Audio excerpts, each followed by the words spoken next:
Hey guys, welcome back to another episode here on the Pepetto podcast. I hope you're well and I hope you've had a really good week. I can't believe it's October already. I'm recording this on the 1st of October, so it's Tuesday, day before that this episode is going live, and let me tell you that September went by so quickly. It feels like yesterday I was in Berlin and that was like the first week of September, and that's just gone by, like, I'm going to say so quickly again, but like I honestly don't understand that it's now October, because so much happened in September. Like, I've had 2 weeks now since I resigned from my last job, and then I've got another literally month until I start my next job. But it's been, the last 2 weeks have gone by really quickly, just being busy but not at the same time. Like, the first week after I resigned, I literally spent that week, like literally I ended on the Thursday.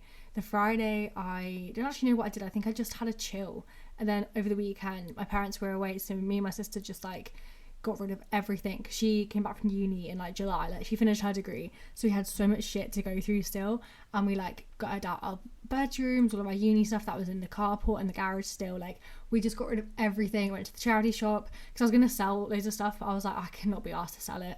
I know that's bad. I could get quite a bit of money for a lot of these things, even like branded stuff, not quite designer stuff, but still like branded stuff like Nike or Gymshark, and I was like, I can't be asked to sell it, so just took it all to a charity shop. And also, like, you know, there's like clothes bank like bin things, like the Salvation Army ones. Like, if you're in the UK, you've probably seen them. We just found one of them, and usually they're full, but for once, like, it wasn't full, so we just went over there, just dumped most of it in there, took a bag of like more like nicer stuff over to a charity shop, and yeah, that was actually the weekend. And I think I mentioned that last week, but then the whole of the week after that I was prepping for my interview. Didn't have my interview last week. I know I did an episode last week, so you'll know, but then I got the job, and then since then I just had literally a massive chill last week going into this week as well, like playing Minecraft all day. And I finally booked my PT course, like assessment day for December for level 2. So I need to finish level 3 and then pass level 2 before I can then book the assessment of level 3. I started the course a year ago. It was meant to take me like 3 or 4 months. And honestly, it's taken me so long. I've just not, to be fair, I can't say I've not found the time, but I've not found the accountability to do it. And I was going to talk about that today, but we're going to hold off on that topic for now. But I finally booked in for level 2. And also, you might hear my accent has changed recently. I don't know why. It sounds like it's kind of a mix of like a Manc accent with a Brummie accent. I don't know why. Like, my parents are both Brummie.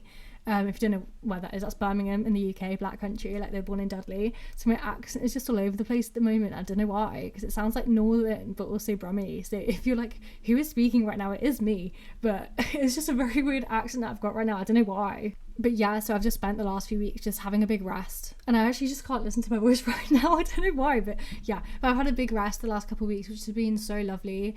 And I've also been trying to like obviously help my boyfriend and my sister to find jobs to apply for as well for them, because they still haven't got jobs or even like prospects. So I have tried to help them with that, which has been quite nice, just to like not do it for me, because I was still applying for jobs like the week after, like the few days after I left my last job. Because I didn't know, obviously, with this job that I now do have. But I will say that I don't know if I did mention actually where I'm going, but as you know, I worked for Able for the last 4 or 5 months. 4 months. I worked for Able for the last 1 month, which is a UK activewear brand. You've probably heard of it.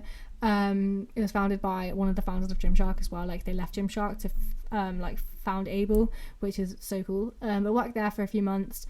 The role didn't quite fit me. I didn't quite fit the company didn't quite fit me. Like, there was a lot of, I guess you could say, drama and just miscommunication with what my role was meant to be and what I was meant to be doing. Like, there was a lot going on, and I just thought, I don't want to be here anymore. And obviously it was like, I should really wait for another job to come about before I quit. But I just thought, no, I'm just going to quit, move on, because I just couldn't stand to be there. It wasn't, obviously, like the whole thing of the snowflake generation right now, a lot of people have done that. Like, my boyfriend did that, and a few other people I know have done that, and they've just resigned. Like, especially in the social media world, I've seen a lot of people on LinkedIn, that I'm on LinkedIn all the time, like, say that they've, and these people I don't know, these people I just follow on LinkedIn, like in the social media marketing world, and they say, oh yeah, I'm moving on from this company or this position, don't know what I'm doing now, but yeah, fun. And loads of people are doing that at the moment, and it is our generation doing that. You know, we have like a couple of years in the industry and then think, I want a break. But mine was very, like, luckily it was the best decision for me, and I moved on without any drama, without months of having to find another job. Like, I haven't started this job yet, so I don't want to jinx it, but I have signed the contract, so I am starting in a month's time. But yeah, now I have got the position of digital marketing executive at Pure Gym. It is up in Leeds, as I think I did mention last week. It's up in Leeds, which for me it's a 3.5 hour drive, but I've got friends that live up there. My boyfriend lives like two hours away from there, so I could crash with him, and it's only 1 day a week in the office, so it shouldn't be too bad. Because I think, I could, like, to be fair, waking up at 5 o'clock to get there isn't that bad, but I'll probably leave earlier because I start at 8:30, so I probably would leave at like 4:30 just in case. But that is just so long, and I wouldn't mind doing that obviously once a week, but then I think it would be get there and it feels like already the day's gone by because I've been in the car for like 4 hours work, but it would be about like driving home afterwards would be horrible. Like, to be fair, I wish it was a Friday, because then I could just like, I don't know, just take forever to get back, or then I don't have to be anywhere the next day, because obviously then I'm working from home the rest of the week. Like, it's not like I could just go and crash at my boyfriend's for a few days. Like, I could like take my laptop with me, whatever, but I don't think I'd want to. I think I'd want to get home and like work, because it is a really big job, and that's why I'm so excited for it. But that's what we want to talk about today, and there was a reason for me going on about that. But as you can see from the episode title, we're going to be speaking about kind of self-belief, confidence, self-esteem, a bit of imposter syndrome, as I know I've spoken about that quite a lot, but I'm going to be speaking about those topics today because I've kind of got this imposter syndrome right now with me going into yet another job. And it's so important to kind of think, oh my god, yeah, like it is real. But I have got imposter syndrome. Like, I'm 21 and I already feel successful because my brother, who is 2 years older than me, he's got like his 5-year reunion from school, because he's 23, yeah, so it's his 5-year reunion from school this weekend. So he's coming home for the weekend, staying with us, which would be really nice, because he lives in London, but he's coming back for a 5-year reunion. So he's seeing like all of his, not like just his friends, like he sees his friends from school like a lot, like they're still really close.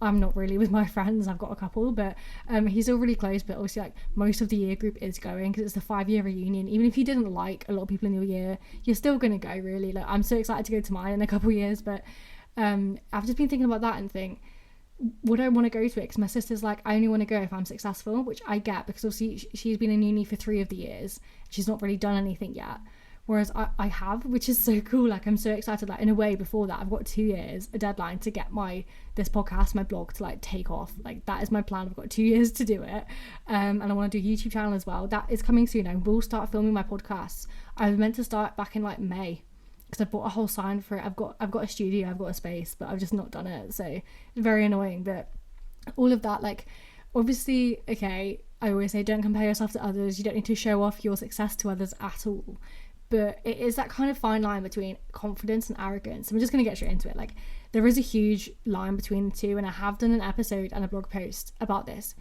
I think it was in January. It was like much earlier in the year when I had a huge blog plan, but that's kind of fallen off because I've been so busy. But that is coming back soon, do not worry, guys. But that was like earlier in the year. I did like a whole week on like self-belief, confidence, that kind of thing, and we're talking about it today because I don't know if I did do a podcast episode about it, but there is a fine line between the two. And obviously with arrogance comes showing off and boasting about things, but I don't think there's any problem with doing that. Obviously not all the time. If you're one-upping people all the time, like I've got so many people in my life that one-up like all the time, and it's just not right. Like, then, you know, if like your friend starts doing it to you or someone starts doing it to you, I always obviously then start doing it back. Like, I don't know if Dan, you're listening to this, but me and my boyfriend do it, and I was meant to mention it to him just to be like, it's quite funny, but we do always like one up each other, like not in a nasty way, but if we've got a story, like the other person comes out with a better story and it's just, we're not listening to each other. That's why I hate one-upping, but I feel like everyone does it from time to time, because if you've got a really good story to tell and someone else is telling one similar, not that yours is better, but you just really want to say it. Like, it doesn't obviously always feel like it is, but it is always one-upping, which is so annoying, and I wish there was a better word for it. I don't really know. It's just, just showing off. But I don't think there's a lot wrong in actually showing off when you're really proud of yourself. If you do it like a lot, as I said, it is really annoying. But talking about this like school reunion, if you are successful, if you are proud of yourself, I mean, you should be, I'm not saying like you can only be proud of yourself if you are successful, but like if you are proud of yourself, which you should be at any stage in your life, you know, like that is one thing that we will talk about as well. But if you feel really proud of yourself because like the last year or since you left uni or whatever it is, like it's been 5 years since school and you've done X, Y, Z, like you've done a lot, or to you, like you feel like you've done something really meaningful, say it, like go and show it off and talk to people about it. Like, what's wrong with it?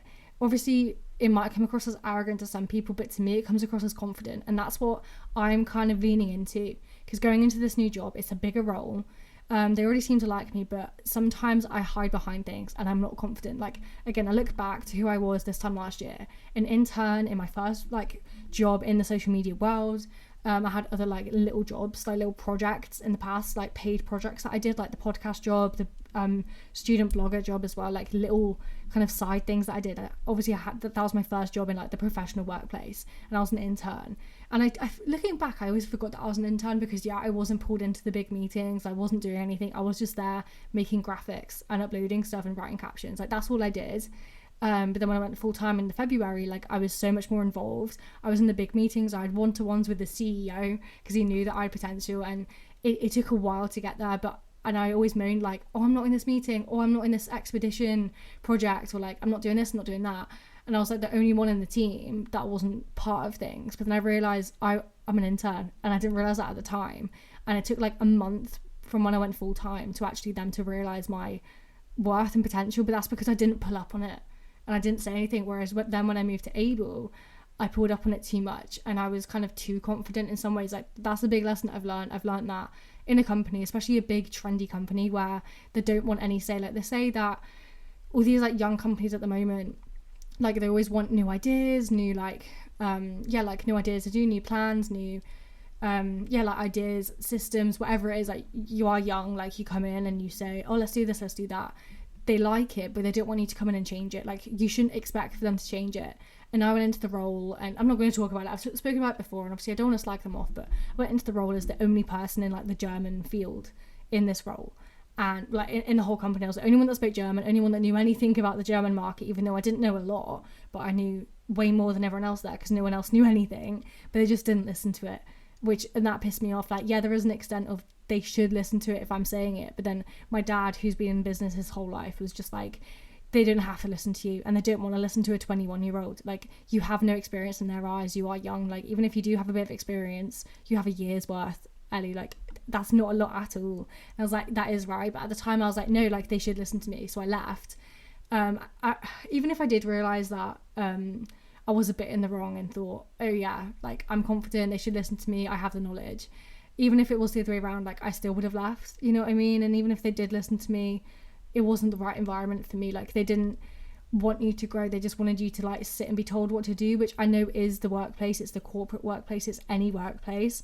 But I want to be somewhere that breeds like creativity, progression, personal growth, not just KPI growth and hitting your like work goals, but more like your personal goals, your personal skills. And companies advertise that they do support that, but a lot of them don't. So I'm hoping going to Pure Gym, it will definitely help me, and I really do see the work environment being a whole lot better, and it's a more creative job, so I'm so excited by that. But just thinking about, like, I'm talking about confidence here in any aspect of life, but especially in the workplace. Like, it is daunting when you're young, especially if you might be a graduate and you're going into your first job. A lot of grad schemes have a lot of responsibility as it is. You have to believe in yourself before you do these jobs. So this is quite a good time of the year to talk about this, because maybe some of you have started a grad scheme, maybe you're looking for a grad scheme, maybe you're in final year of uni or just starting uni. Not to obviously like scare you about all this, but you have to be wary of how much confidence you do kind of exuberate, I don't know what the word is, but like how much confidence you radiate on other people. You do have to be careful, because you don't want to come across as cocky, especially as a graduate. Like, yeah, you're on a grad scheme, but the other people in the company hate graduates because they come in on a 40k salary with no experience. Like, I don't really understand those grad schemes. Like, you shouldn't be on 40 grand after university. Like, I'm not, like, and I'm in the work world. Like, you should have to work your way up. Like, I do have that opinion, but again, I'm not a graduate, so I can't really say a lot about that. I don't really have an opinion on it. But you have to have confidence in any place in life, in anything. And there's so many things I can talk about with this, but this episode will be hours long, so I'm not going to. But you have to show confidence and show that you do know what you're talking about. Otherwise, people will just trample on you. And that is especially true, like, in high school and in the workplace. Like, there's so many things that this can go into. So with confidence as well comes self-belief. And these are two different things. Like, I always think that they go hand in hand, but they don't. You can be confident and you can show that you're confident when you have no self-belief. It is that kind of thing where it's like, fake it till you make it. It's so true here. Like, you can do that. But to be honest, that's saying, like, yeah, you can like make it once you're faking it, but you don't actually believe in yourself. Is that, you know, when like people say often, like, when you're sad or you want to cheer yourself up, like, just smile at yourself in the mirror, or just smile, because it does release in like endorphins, serotonin, like whatever hormones we're talking about, but like it does release like those endorphins when you like fake smile, and it does make you feel better, but then it's not a long-term thing, you know what I mean? It's like in that moment it helps, and if you keep doing it, your body will get used to it and it won't help. But that's kind of going off point here. When I say have confidence, I do actually mean like have self-belief, and this takes way more work than just confidence. Like you can, like if you're not a confident person, you can just turn on being confident, and we'll get into like how to be confident a little bit later, like talking about just confidence, not self-belief. But you can just like walk into a room and just be confident, even if you're really shy. Like it's so easy to do that, as long as you like be like, no, I'll be confident today, or you know what I mean, like whatever. Like if you're an anxious person, you can just be like, no, I want to walk into this meeting being confident. But it is a lot harder to do if you don't have the self-belief, I think. And it's so hard to have that self-belief because of things you might have gone through in the past, people trampling on you. Like I think I've kind of hit this rocky phase in between jobs right now where I'm nervous to start, because I don't want it to be the same as my last workplace, where it was people did trample on me and said that I wasn't good enough and said that I was doing the wrong thing and all these things, and I hated that. They didn't see the passion behind it, they just thought that I was just being too cocky. So that is a fine line there, and as I was saying before, like that's something that I'm going to work on myself. But I don't want to be in an environment again where I feel like I am just being quashed like for everything I do. And I don't think this is going to be the case, but I am going to be wary of it, because it's the same with my boyfriend. He was in a job beginning of the year for the first like quarter or so, in this job that did just trample on him. Like he was like ill from stress with the work, because it was a grad scheme. It was a very high up role that he didn't realize. They didn't advertise it as that, and he was doing things that was not comfortable doing. But then he like stood up for that, and they were like, no, like this is your role, get on with it. And the environment was so bad that he was like physically like throwing up at work. And this was when I first met him as well, so he was so worried to speak about it with me, because he thought that I would judge him for like leaving his job, when I've done the exact same now. But like I'd never judge that, because you should be in an environment that supports your growth. Yeah, it is, sometimes you've got to suck it up if it's a good opportunity. And I don't know, if money is a thing for you, like if it's a good opportunity, decent pay, you know, just stay there for, I always say stay at a place for 6 months. Like that's what my dad said when I had a rocky part at the job I've just left. Like he was like, stay there till Christmas. And I was like, I don't want to, I can't. And in a way I'm like, yeah, I wish I did, because that might help in the future. Like future employers might look at my CV and go, that job, you're only there for a few months. Whereas literally the interviews I've had over the last month, no one's mentioned it. And my dad's like, that's really weird that they haven't mentioned it, but I know, fair play. So that's why I've not really like stayed. But it is like, having the confidence to speak up for yourself in the workplace is so important. And to be fair, I didn't think I'd speak about more of the workplace today, but it's obviously something I'm quite passionate about. But being confident, especially when you're young, like even if you don't have the experience, you are clever and you can adapt and you can learn it. So have confidence in yourself that you can do it, and that's where the self-belief is.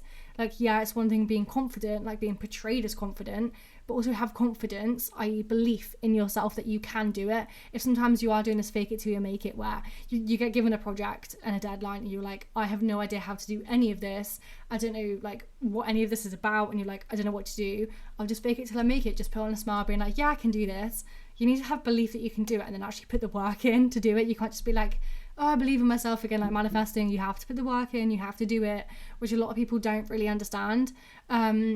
But anyway, let's get back on track with this episode, because I am going off on many tangents. But with self-belief often comes this idea of self-worth, self-esteem, and these are very similar ideas, and it is about, again, remembering that you are worthy. I feel like is the best way to explain it. Like, you are deserving of things that you accomplish. Like, you have this belief in yourself, like you're proud of yourself, you love who you are, like all this self-worth, and you don't settle for less. Like, there's so many ideas that come into it, but ultimately it is like, you know your worth, you know that you deserve this, you don't deserve that. Like, it's all about that, and knowing deep down who you are and what you like and what you don't like and what you deserve. And if you think you don't deserve something, that's wrong. That's, yeah, okay, if you're saying that I don't deserve an abusive partner, or I don't deserve a really low salary, like, yeah, sure, but I'm speaking about it in like the positive spin. Like, if you say, oh, I don't deserve this job, like, no, like, I'm not experienced enough. And again, we're going back to the job idea. But, or if you think, I don't deserve my boyfriend or partner or whatever, like, I don't deserve him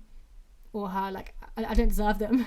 And you're like, no, I do. Like, and I had this when I first got with Dan, like, I had this idea that I don't deserve him, and it was this, again, self-sabotage, which we'll speak about a bit more in a minute as well. But I was just trying to like push myself down, because I didn't have any self-worth, because I let people trample on me so much in the past. And that's taken quite a lot of work to build up recently, and I'm still on this kind of journey. And this idea of confidence and self-worth is something that I'm working on this month before going into my job, so that I can go in being like, yeah, I'll ace it. That's the idea. I mean, I don't know if I will, but if I have the belief behind me, if it is hard, I know I can do it. But some ideas, like if you're like me and you have been struggling with self-worth, sometimes you don't recognize it until, you know, you are in a new relationship and you're saying things that, you know, or you're getting upset with the other person saying stuff to you that they don't mean, but it's just what you're used to, or you think that like you don't deserve them being nice to you or buying you things, or like whatever it is. If you're not used to it and you've been so prone to like having a boyfriend, girlfriend who is just an awful person, or whatever it is, like if you don't think you're deserving of it, that's an issue there. And that's one thing to recognize. As soon as you start thinking these things, or you're being hard on yourself, you're like, oh, come on, Ellie, like you can do this. Why do you find this so hard? Like with an exercise routine or something like that, I don't know, like a run, you're being really hard on yourself, even though you know you can do it, but today you just don't want to do that. Or, you know what I mean? Like, I feel like the best sign is you think that you're not worthy of something and you're being really hard on yourself about a really small thing that doesn't actually matter that much. Or maybe it does matter that much, but you're being so hard on yourself, you're like so stressed about it because you don't believe in yourself and you think that you can't do it. That's your first issue right there. But then ways to like boost your self-worth, I mean, there are quite a lot, but the ones that I love is this idea of practicing self-compassion. Treat yourself with the same kindness you would offer a friend. Like, I remember at school, one of the like teachers when I was like lower down in the school, we had like a different like tutor for like 2 year groups, like our like head of the lower school kind of thing, and he said treat others the way you want to be treated.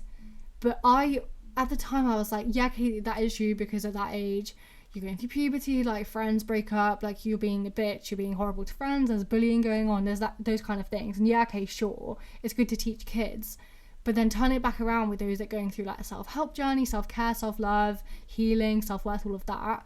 Treat yourself how you would treat others. I think that quote is so much better, because you don't want to think about how you treat others. Like, ignore that part. But the things you say to yourself, would you say to your best friend, your sister, your partner? And if the answer is yes, then, you know, you might want to evaluate that. But obviously the answer will be no. You won't be that harsh on someone else. Ever. And I was going to say you might be in this situation, but no, you wouldn't be ever. It might be as a joke, but no, you would never be that harsh on someone else. So why are you so harsh on yourself? That's what I want to know. And this is something that really did help me think about, like, every time I think of a self-sabotaging thought or a thought that isn't nice to myself, I always think, okay, would I say that to someone else? No. So why am I saying that to myself? And then that usually involves so many emotions coming out. You're like, oh my God, I'm really overwhelmed. So maybe not ask yourself that question if you're out and about in public, because you might start crying, like I have a few times. But try and get to the bottom of those emotions. And again, emotions are so important here to understand your reasoning behind your self-sabotage and your self-worth. And there's always loads of reasons, and I won't get into like my reasons, because that is quite, like, I know I share a lot on here, but that is quite personal with things I've been through and things I haven't been through, like, etc. But think about your self-worth, think about how you would treat someone else, and then acknowledge your feelings without judgment. Like, if you're feeling a certain type of way and you think, oh, I shouldn't feel this way, like, I'm not involved. Like, if you're sad if someone's died, or you're not sad that someone's died, and you start judging yourself for feeling a certain way, and that's quite an extreme example, but that's the first thing that came to my head. But if you start judging yourself for what you feel, no wonder other people are going to judge you as well, because you then radiate that judgment on other people. Like, people do pick up on vibes, and I'm not saying vibes as in vibrations and all that, like how I usually say, but no, just like general vibes in a room. People do pick up on that. So you don't want to give people any more ammo to fire at you, because some people do use ammo. Like, some people do use your feelings to hurt you, and that is the sad truth. So you don't want people to do that. Hopefully you're not around people that do that anyway. Like, this is again a big extreme point that I'm making, but you don't want to like radiate off any bad vibes at all. Like, if you do believe in the universe stuff like I do, like, you don't want to like radiate any bad vibes. That's one thing. Like, don't judge yourself for feeling a certain way. If you're feeling like so sad and you're having such a sad day because you smashed your favorite mug and you are literally having the worst day ever and you're so upset about it, I don't know, like, that's absolutely fine. Like, to you, that's a bad thing. Again, validate your emotions. Do not judge yourself for feeling a way. Like, even if you're like, oh my God, I'm on my period today, like, I've had the worst day, and your best friend has lost someone or something. Okay, yeah, put it into perspective and be there for your friend, but also think, no, I've just had a really shitty day, and that's fine. Like, don't judge yourself for those days. Don't judge yourself for not wanting to go to the gym. Don't judge yourself for wanting to go to the gym. I don't know, like, don't make it so confusing and so complex. Like, I feel like so many people, including me, we make it so complex for no reason. Like, emotions don't have to be complex. Like, yeah, I always say identify this emotion, like think about this one, like always write stuff down. Like, you don't have to be that like overcomplicate it all the time, because you're just going to get so drained from your healing journey when you shouldn't be. It should uplift you. Yeah, there are some hard parts of it, but for the most like part of it, you should be uplifting yourself and acknowledging an emotion and be like, okay, I feel like this. Why do I feel like this? Oh, it's because of this. Okay, cool, I can't do anything about it, let's move on. It should be like that simple. Sometimes it won't be, as I said, like sometimes it will be harder, but you do have to learn which parts of your day or which emotions seek more work. And maybe if you're in like a position where you can't really do that work right now, maybe you are at actual work, or maybe you're at school, or wherever you are, if you're out shopping, I don't know, and you can't actually grab a paper and pen, or like you can't actually have the time to think about why you're angry all the time or whatever, just park it, but make sure you come back to it at the end of the day and find a place to do that. But yeah, always acknowledge your feelings, validate them, do not judge yourself for feeling them, and treat yourself how you treat others. And that's where the self-belief and self-worth will come in. Also, focus on your strengths with self-worth. It can be so easy to go down the self-sabotage route because you're like, I can't do this, I can't do that. Focus on what matters to you and make a list of your strengths, your talents, your achievements. Review it a lot and remind yourself of your unique value, because we're all unique and we all have value. We all have tremendous value, and it's about recognizing that, like, right now if you're struggling with your self-worth and self-esteem, whether it is your body image, you haven't got a job, or you have a job but it's like imposter syndrome, or whatever it is that's stopping your self-worth from growing, make this list now. Like, make this list of everything you've achieved. And you know, you might think it's a really small list, and I'm not saying you should have 100 things on there, but it can be really small things. Like, yeah, I've achieved hitting my weight goal, and I don't really want to speak about that, but I've achieved reading like 4 books this month, or like whatever it is, you know what I mean? Like, write down any achievement from right now, from in the past, but do it quite quickly. Don't think about it too much. Just write down everything positive that's in your life. Do not think about the negatives. Don't make a list of like, oh, these are my achievements, and then these are things that I haven't achieved. Don't do that. Just focus on what you have achieved. Like, even if you've like, oh, I've got this course that I'm doing, like my PT course that I haven't done, I'd write that as I'm doing a PT course. I wouldn't say I'm doing a PT course but I haven't passed. I'd say I'm currently doing a PT course, or whatever it is, like that kind of thing. Don't dwell on the negative side of it. Think of the positive side, like that's what I've done. Make this list now, and that will help your self-worth, even if, you know, it might be a small list. You know, maybe in your mind all you've done is you've gone to school, you've gone to uni, you got an average grade, and now you're living at home because you don't have a job. It might be that, but think about the achievements you made during uni and school. What were your grades like? What friends did you make? Did you help someone today that was a stranger and you helped them get up from the side of the road if they fell over, if it was like an elderly person? Things like that you've done that makes you feel better about yourself. Because yeah, self-pity is also a thing that's like low self-worth. You can have pity on yourself, but just those little things that you've done recently that have made you feel better about yourself and gone, no, I am actually a good person, because this is what you're going to hold on to. Put it up on your wall, and then you're going to keep adding to it. Because once you see the positive side of who you are, it becomes so much easier. And another thing that will help with self-worth is avoiding comparison, especially on social media, and everyone's journey is different. So again, if you're a graduate, as I know a lot of you are who are listening to this, or you're finishing college or whatever it is, like, don't compare yourself to the others that are a bit older than you. Especially on social media. Like, I love the community that I have on social media and seeing other people's communities, but I know that some people might think, oh, in my community, this girl who's 5 years older than me has done all this. Age is just a number, and you can do these things at any point in your life. But also remember that they have 5 years more experience than you, and 5 more years to have done that stuff like that. Like, remember, I know it's not just age though. People are on different life journeys, and I speak about comparison so much, but so many of us fall into the trap of it. Like, I keep comparing myself to uni, and I don't know why. I keep doing it. I keep thinking, oh, like, now I said in my last podcast about this as well, but briefly I said that, oh, I had like a year out as my placement year at my first job. I did that for 11 months. And then my recent job was over the summer, so that was like a summer internship. And now I'm like a graduate because, you know, it's been 3 years, and my sister's graduated, like all my friends have graduated in September, like July as well. So now it's like, now this is my grad job, and I've compared my whole life to being at uni still or not being at uni. Or I think, oh, like, I dropped out of uni and I did all this. No, like, why is uni like a thing for me? And I keep comparing myself to that person that I was, or the people that, like, my friends, and I keep thinking, oh, this person was at uni, they're doing better than me, blah blah blah. I know that's not the case. If anything, I'm doing better. I've had 3 jobs. Like, I am succeeding, and but I'm not comparing myself to them. And I have done that in therapy. I've said, oh yeah, no, I am better than them. No, this isn't about being better than other people or being worse than other people. This is about being better than who you were. And again, it's not even about that, to be honest. It's about being your best version you can be today. Don't think, oh, I'm better than who I used to be, because that person, that version of you was trying as hard as they bloody could, okay? And it is easy sometimes to be like, oh, I'm better than who I used to be, but at the same time, no, like, you are the best version you are today compared to who you were at the start of the day. That's how I like to think about it. You're not better than who you were yesterday. You're better than who you were today. It's very complex, really, but thinking about this whole, like, healing journey, like, the best version of yourself journey, don't compare yourself to who you used to be, because you'll just go down a rabbit hole and you'll cry about it, because they might be more successful, they might be on a different life path, and you're like, oh, I wish I was still on that life path. You're not. You're where you're meant to be today.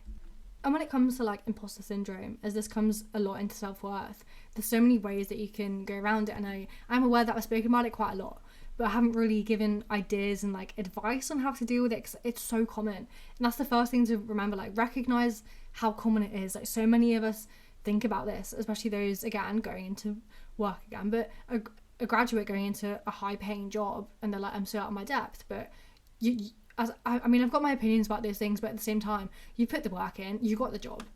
It's that kind of thing with jobs that if you think, God, I shouldn't be here, I don't have this much experience, the company trusted you enough to hire you, so they believe in you. Why don't you believe in yourself? And things like, I know, with my blog and podcast, and I spoke about this a few weeks ago with Neela, who was on my podcast, my friend from Berlin, and we were both saying how, you know, our platforms aren't massive and we don't have qualifications. What gives us the right to share our opinions, our experiences online, and what gives us the right to give advice to people?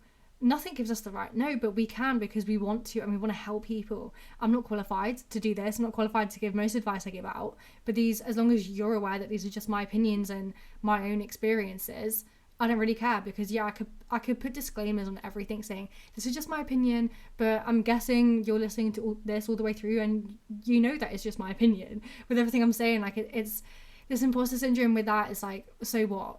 I'm doing it, I've done it, and I have this community now. Like, yeah, it's not a massive community, but I love this little community that we have. Like, honestly, you guys make me so happy with being in this little bubble of just, there's not many of us, but I love it so much. And I'm so thankful, again, if I say quickly now, I'm so thankful, I'm so grateful for all of you that are here and you do support me. And this is a dream that I want to do in the future, and I'm going to keep pushing with it, because you guys are listening to this episode, you're liking my posts, you're commenting on my blog posts as well, or you're subscribing, and I love that. And I'm on the goal to 1k on my blog, and with this I'm on the goal to 200 listeners a month. Like, that's not a big number, but to me it is, and I'm just so happy. Like, again, this imposter syndrome, like, I've put the work in for this. For my jobs, I put the work in, you know, like, I've got the experience, that I'm putting the effort in, so I should be where I am. And that imposter syndrome does kind of dissipate away a bit as well with that. Again, you've got to focus on the facts. Keep a record, again, of your achievements, your accomplishments, and the positive feedback from others to counter these feelings of inadequacy. Listen to your friends when they say, oh my God, you're doing so well, or oh my God, I wish I was you. Don't, like, if your friend's like, oh my God, I wish I had your success, or I wish I was as lucky as you, don't reply like, yeah, I know. As a joke, okay, yeah, but don't be like, yeah, you should be jealous. Not like that, but I'm on about, keep a record of how many people are rooting for you. And these little things that people say, I don't mean write them all down like there and then, but just think about, like, those people that have actually supported you and thought you're actually doing really well, because that will help you on those days where your belief is so low. Like, don't go out fishing for compliments because that is really annoying to do. Like, I don't know, but don't be like, oh, I've done this, I've done that, I'm such a good person. But at the same time, think that. Don't go around saying that, but think it in your head, write it down, do affirmations about it, and it will really help combat this imposter syndrome. Like, actually, no, I am successful. Even if there will be people in your life that don't think you are, but those people don't matter, okay? Do not listen to them. It is important to, like, listen to, like, constructive feedback, but if it's not constructive, if it is someone being a bitch, don't listen to them. It's as simple as that. And also, on this kind of journey, accept imperfection. Understand that no one is perfect and that mistakes are part of growth. Like, allow yourself to learn from them, because on this journey, like, you're gonna fuck up so many times, and that's just the truth. I have so many times, be it at work, uni, in my personal journey, in relationships, friendships, everyone fucks up, and allow yourself to do that, and that will make it so much easier. So when you are having a low day with, like, self-esteem, self-worth, self-belief, like, you know, you can pick yourself back up if you've had a bad day, if you've made a mistake at work, or whatever it is. If you just feel shit, You know that you can believe in yourself again, but maybe that day you just want to be hard on yourself. And that is okay from time to time, and it can motivate us, but it does make us feel shit, the self-sabotage. But just remember that you are going to get back up. You are going to believe in yourself again, but right now you just need that day or so just to be like, I failed. And trust me, you haven't failed. And it might feel like you have at that moment in time, but you'll look back on that in a month, 2 months, a year, and you'll think, no, that's helped me be where I am today. And it's so important to hang on to that too. Going back to the idea of like confidence and self-esteem, knowing your worth, oh my god, it's so important. And I say this so much. You have to be positive. You have to be like, no, I know who I am. I know my worth, and never settle for less. This does help a lot through like gratitude journaling and positive affirmations. Like, that's so important. Things like, I'm enough just as I am. I believe in my abilities and trust my intuition. I'm worthy of love, respect, success. I embrace challenges as opportunities for growth, and I'm proud of my accomplishments and celebrate my journey. Those are just some affirmations to hold on to with knowing your worth and being confident in yourself. And they are so bloody important to hold on to. Like, even if you don't manifest, if you don't use affirmations that often, sometimes the stuff, like the ones where it's like, I'm enough, or I'm enough just where I am, or I will not compare myself to other people today. Stuff like that, I don't really think of affirmations. I just think that they're just things to tell yourself every day. Tell yourself that. Say to yourself every morning, I am enough just as I am. I am enough doing this today. You know, because some days all you can do is get out of bed, and that's your day, okay? Or wake up and just chill in your bed all day. Like, those days are enough. Don't have to be so hard. Like, rest is so productive to do. Don't be hard on yourself with that. And once you are easy on yourself on the hardest days, you know, some days you won't be, some days you will be really harsh on yourself still, but over time, once you are like, you respect yourself and you like say that you are enough that day, or you use these affirmations, whatever it is, like once you are not hard on yourself in those hardest days, when you have like a easy normal day, it'll be so much easier to like believe in yourself even more. So those two extremes of having a really shit day to having a really good day are going to be even more extreme, which, yeah, some people say the goal is to have no shit days and to have like a kind of mediocre life, but then you'll never experience the good days, the amazing days, if you don't have the shit ones. Like, that's how I think about it too, and that helps with your worth. Like, some days your worth is going to go down, some days you're not going to be successful as you were the other days. These days do happen. Sometimes you fuck up in meetings, you're late to work, whatever it is, but ultimately you're a good person and you are worthy and you are deserving. Now let's kind of talk about the power of confidence in everyday life.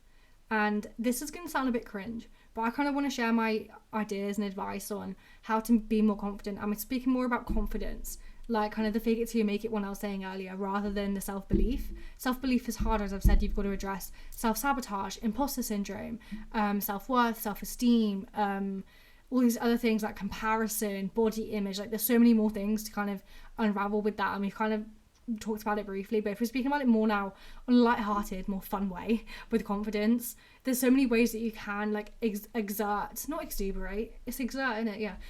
Exert this energy on a daily basis. Like, it's all about this energy. Like, if you give off positive vibes, they're gonna come back to you. It's simple physics. Even if you don't like the whole universe idea, it's still physics. It's still two forces on each other. Like, if you put out confidence and positivity, you're gonna get that in return.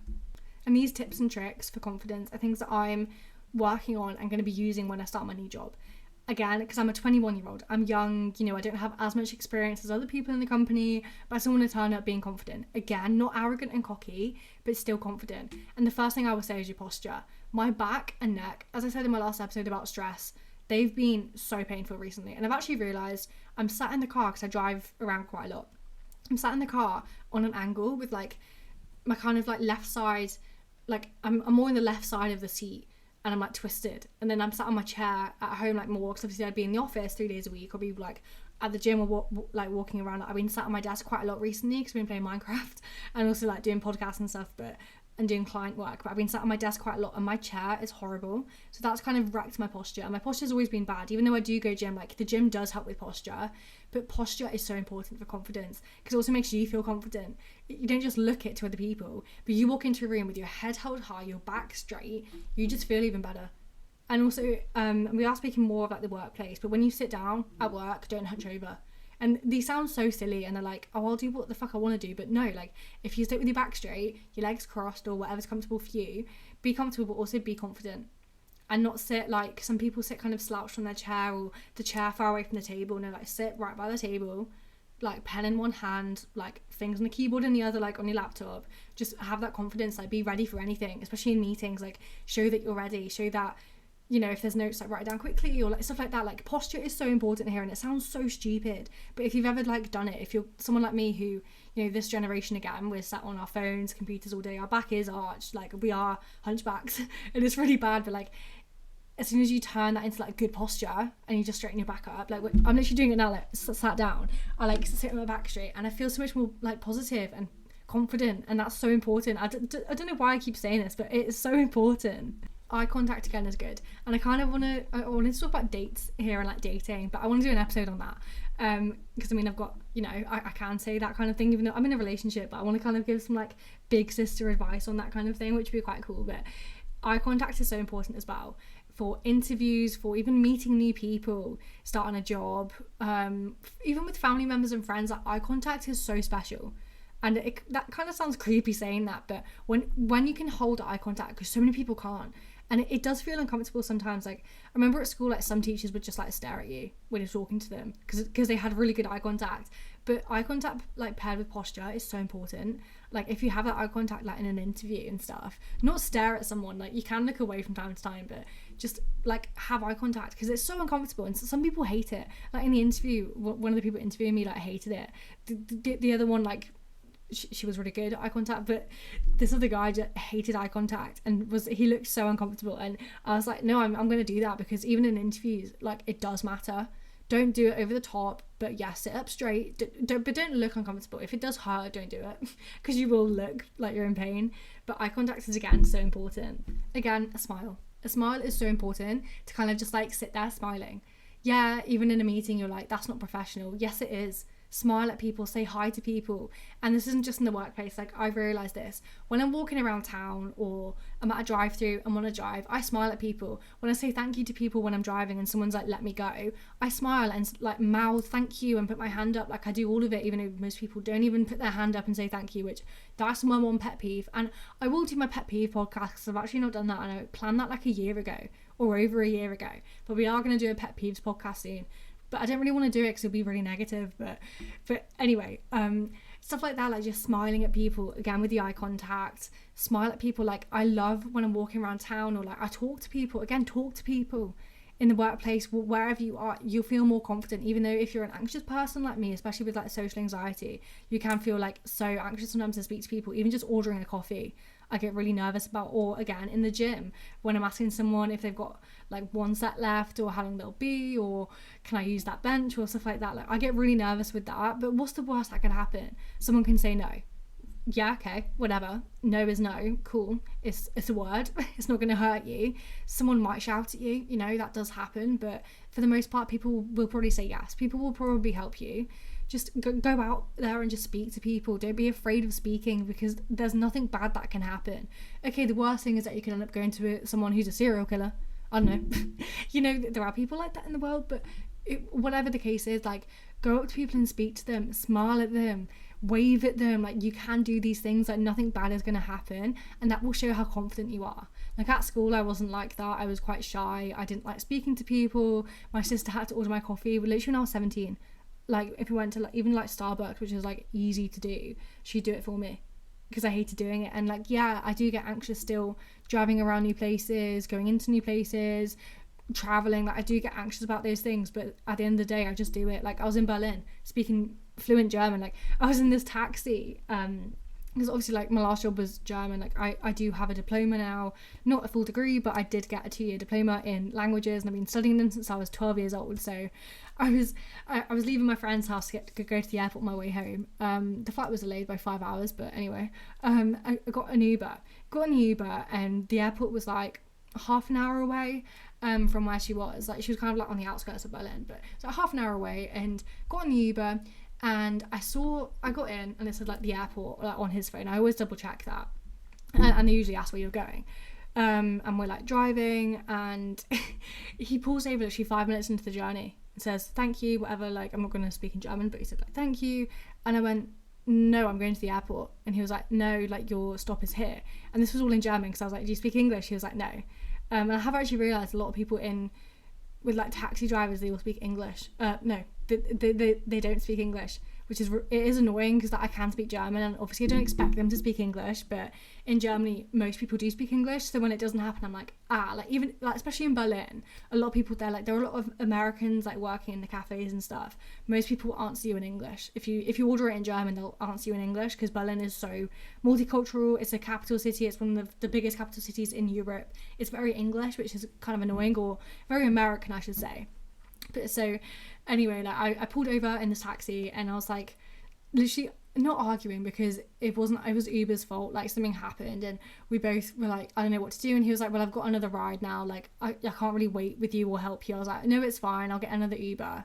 But I was speaking fully in German, and then I got another Uber, like again it was like half an hour later. Luckily my flight was delayed though, and he was asking me questions. I was just going like yep or no, because I was like, I've just had an argument in German, I don't want to speak German again. But then he asked me a question and I was like, oh sorry, I only speak a bit of German. But then they would say, yeah, but your German's really good. And then I just speak about how long I've been learning German for, like just typical like GCSE level German. It's great. But even like stuff like that was quite a long story, but that's like, I'm confident in doing it. Like sometimes you just have to do it. Like my one piece of advice with being confident is that you just have to be. It is this fake it till you make it. Then under the surface you have to have the self-belief with the harder things, with the things that, you know, confidence alone isn't going to get you there. You have to know that you are capable of doing it. And even with confidence, like going back to some of the tips I have, an outfit, especially for work, especially for an interview or meeting new friends, like if you're with your boyfriend and he's like, oh, do you want to come meet all my friends, or like the other like girlfriends in this friendship group, that kind of thing, you're like, oh my god, no. Wear an outfit that you're comfortable in, you look good in, you feel good. It's all about your hair, your makeup, what you're wearing. They're so important as well. It sounds so superficial, and I sound like the last person who would say these things, but it does help. Like make sure your makeup is flawless for you. I don't mean for anyone else, but you know, you look good, you feel good. I've lived by that. And I don't mean like go get Botox. I do not agree with Botox. I do not agree with lip filler surgeries, like elective surgeries. I don't agree with it unless it's things that people have had their whole life and they have the money finally to do a surgery, whatever. But for like Botox, lip filler, don't agree with that. I really don't agree with it. BBLs, boob jobs, I don't agree with it. If it is a huge insecurity, like boob reductions, I do love that. My mum had one and I really do agree with that kind of thing. But like for the most part, I don't agree with it. I mean more makeup, hair, put a good outfit on, because so many times, like when I was going through my weight gain, which I want to speak about in more detail as well in my next episode, but when I was going through that, I had loads of outfits that were too small for me and I wore still, again because I was still trying to hang on to that old body of mine, but I didn't feel confident and I felt so uncomfortable. Like in those situations where like you're meeting a new friendship group for the first time, like your like boyfriend or girlfriend's friends, look good, feel confident. That's the best piece of advice I'll give you. But we are going to wrap it up here because I've gone on many tangents and I feel like I could speak about this topic for ages. But to be confident, you have to have the self-belief. You have to work on your self-sabotage. And I could give more like pieces of advice on this, but it's so individual and what you've been through and what's stopping you from having belief in yourself. It comes from a lot of things, and it is definitely worth going to a therapist about these things, because it can be really hard to do on your own. But you know, you might be that person that can do it on their own, but look back at your past and think, why don't I have this self-belief? You have to go to that question first. Why is my self-worth so low? What's happened in my life to stop me from being confident? Why am I so anxious all the time? It always comes from something. And that's a piece of advice I give you. Just remember that you can get better. You can, especially with self-worth, like it's in kind of short terms, it is easy to work on, to be honest, as long as you have the tools around you, have the support of other people, but it will come from you. And the one piece of advice again I give you is make sure you're around positive people in anything I talk about in these podcasts. Like you've got to be around the right people, otherwise you won't succeed, you won't excel in it. And also with a self-help journey, like a healing journey, self-discovery, self-improvement, don't have like a sell-by date or like a goal or like a specific date to like heal. This journey is ongoing for the rest of your life, and as daunting as that sounds, and if you're definitely not anywhere where you want to be, you will be there. Like if you be like, I want to be confident one day, don't put a date on it or a goal on it, just work on it, and you will see improvements every day. Even when you are like your most confident self, you'll still see things you need to work on. But yeah, you can get to a goal of being confident or not having as many anxious episodes and these kind of things, but you're never going to get rid of everything always. Like it is hard to think about sometimes, but just remember that your feelings are valid, your emotions are valid. You're going to have bad days as well as amazing days. You'll have those middle days as well. Remember that you're on your own life journey as well. Don't compare yourself to other people, and have the faith in yourself, have the belief, and go back to the roots of why you don't have that belief right now, and then you can work on it. So on that note, I hope you have a very good week, and I'll speak to you soon. There is a couple posts on my blog about this. I'll leave that in the show notes, but for now, I hope you have a very good week, and I'll speak to you very soon. Goodbye.